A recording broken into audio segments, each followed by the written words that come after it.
terima kasih Anda masih bersama kami di Jurnal Binusian dan kita masuk ke dalam segmen Talk with Binusian. Dan kali ini kita akan ngebahas soal isu kesehatan mental lagi dan kita akan spesifik akan membahas mengenai penyakit narcissistic personality disorder. Dan saya sudah kehadiran ada Kak Pratiwi Hozeng selaku Student Research and Development Coordinator. Halo Kak. Selamat sore, apa kabar? Iya, terima kasih tentunya sudah menyempatkan waktunya ya Kak untuk hadir di sini. Aku sebetulnya pengen bahas ini karena ini lumayan ramai dibicarakan di beberapa sosial media lagi tentang NPD dan lain-lain. Sebenarnya masih banyak sih sebetulnya isu kesehatan mental yang sebenarnya perlu kita bahas. Tapi kayaknya kita bahas dulu dari yang NPD ini gitu karena kayak banyak gitu ya dibahas kita. Nah, aku pengen tahu sebelum kita ngebahas lebih jauh, boleh jelasin dulu dong dari pandangan seorang ahli ya, psikolog gitu. NPD itu sebenarnya penyakit seperti apa sih?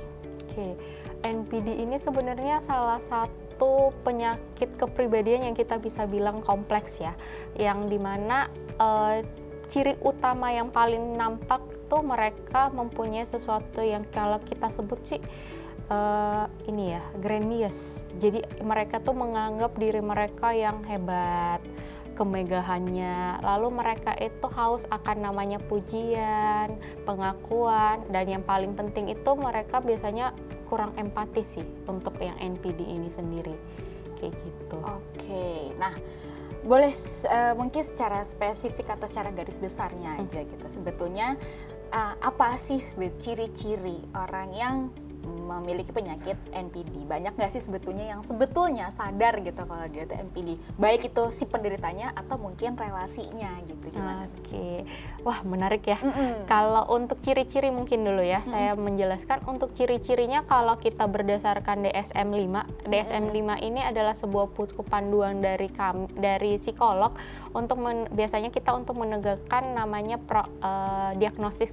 diagnosis kita terhadap klien kita sendiri gitu. Nah, di dalam DSM-5 itu menyebutkan bahwa harus ada beberapa ciri-ciri supaya bisa disebut bahwa seseorang itu bisa dikatakan NPD.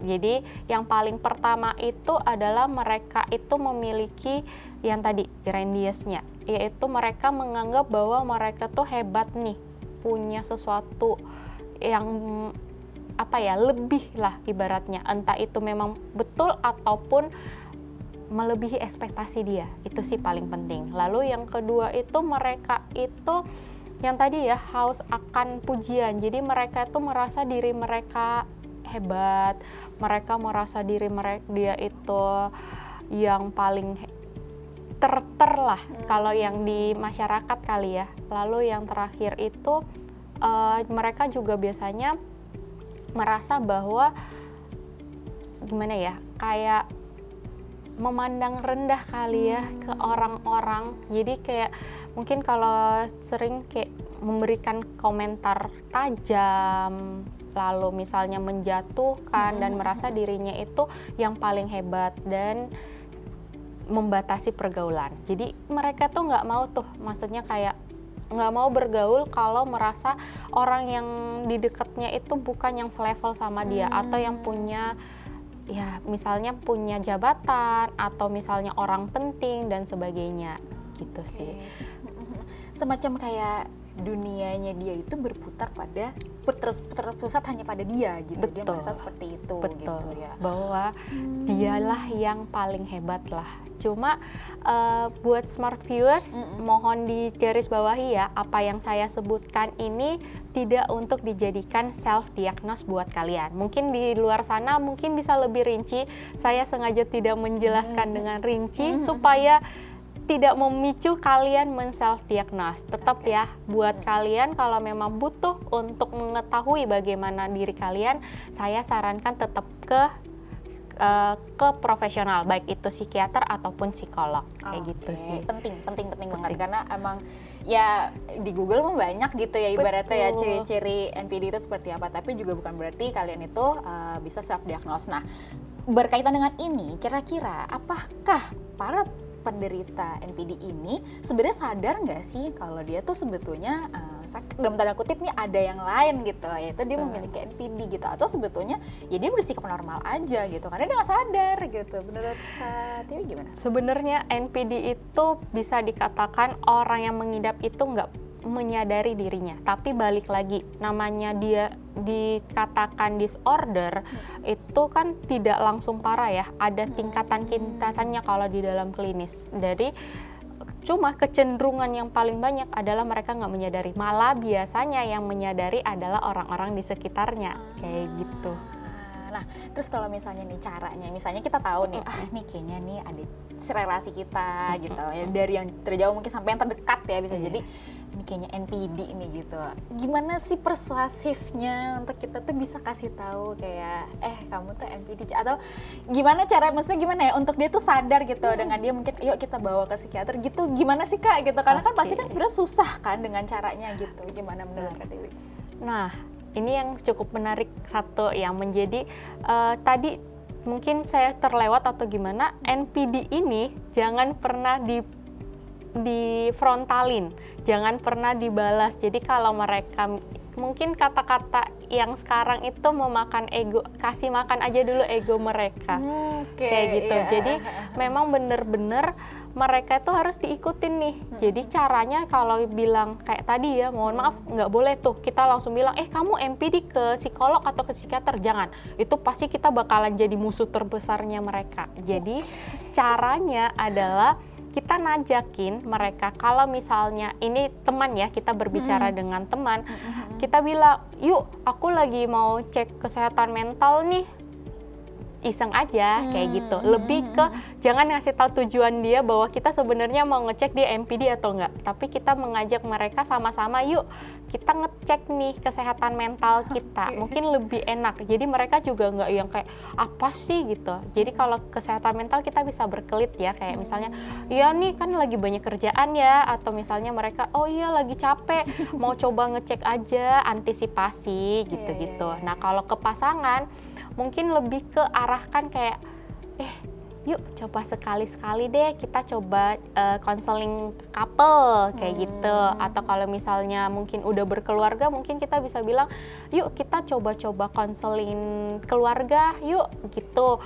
Apa untuk memperbaiki aja, karena kan balik lagi yang namanya ke psikolog itu bukan berarti udah parah ya. Iya. Walaupun kita mau ibaratnya memperbaiki diri pun, kalau istilahnya bukan hanya kuratif ataupun menyembuhkan, tetapi mencegah pun kita bisa ke psikolog. Jadi kita bilang oh ya nggak apa-apa, kita antisipasi aja supaya lebih enak nih kayak gimana. Padahal sebenarnya kita mau ngecek gitu sih sebenarnya. Karena berarti gini ya, kalau aku bisa simpulkan bahwa orang NPD ini berapi-api ya gitu ya. Jadi kalau misalkan kita skakmat dia, wah makin parah ibaratnya kayak gitu. Jadi adalah dengan dia api, kita kasih airnya gitu ya. Betul. Nah, sebenarnya aku pengen tahu sebetulnya penyakit NPD ini sebetulnya munculnya tuh gimana sih Kak? Apakah mungkin genetik? Atau mungkin pola seorang tua, atau relasi, atau lingkungan sekitarnya yang membentuk dia menjadi seperti itu. Oke, menarik. Tadi pembahasan ini menyangkut dengan definisi dari NPD yang saya sebutkan. Salah satu kepribadian kompleks nih Kak. Jadi dia modelannya itu kalau berdasarkan beberapa penelitian mengatakan memang ada bawaan dari lahir, tetapi hanya kecil. Kayak nggak sampai 10%, tetapi yang menjadi pengaruhnya balik lagi namanya kepribadian. Ini kan salah satu gangguan kepribadian yang di klaster B ya, yang dimana mereka itu lebih banyak dipengaruhi sama lingkungan sebenarnya. Jadi yang memainkan peran itu adalah lingkungan, entah itu lingkungan keluarga, entah itu lingkungan sosial. Kayak kita nih, kepribadian yang kita tampilkan saat ini kan pengaruhnya dari yang kita lihat di lingkungan yang kita dapatkan. Sama, NPD juga sama, entah itu dari pola asuh, atau ada beberapa penelitian, salah satu jurnal yang membahas terkait sistematik literatur review gitu, dia ngomong bahwa ternyata korban bullying aja itu bisa berpotensi menjadi NPD. Jadi memang benar-benar kompleks ya, memang mungkin ada bibitnya, tapi ini meledak atau menjadi MPD beneran, itu karena pengaruh yang lain-lainnya juga. Oke, wow, menarik ya. Oke, berarti pengaruh paling besar bisa dikatakan adalah dari Pola asuh ya. dan lingkungan. Nah, aku mau bahas sebenarnya di pola asuh karena sebetulnya kan rumah itu adalah tempat pertama, sekolah pertamanya kita hidup gitu ya. Apa pola asuh orang tua yang bisa dilakukan untuk mencegah munculnya penyakit MPD, Kak? Oke. Seperti apa? Pola asuh yang paling cocok. Kalau dari kami sebenarnya, mungkin kalau kalian smart viewers biasanya lihat-lihat, biasanya diajukan demokratis ya.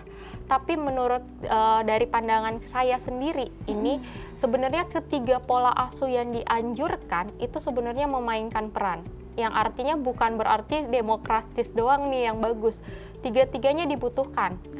Tergantung lagi karena namanya pola asuh itu bagaimana kita merespon perilaku si anaknya.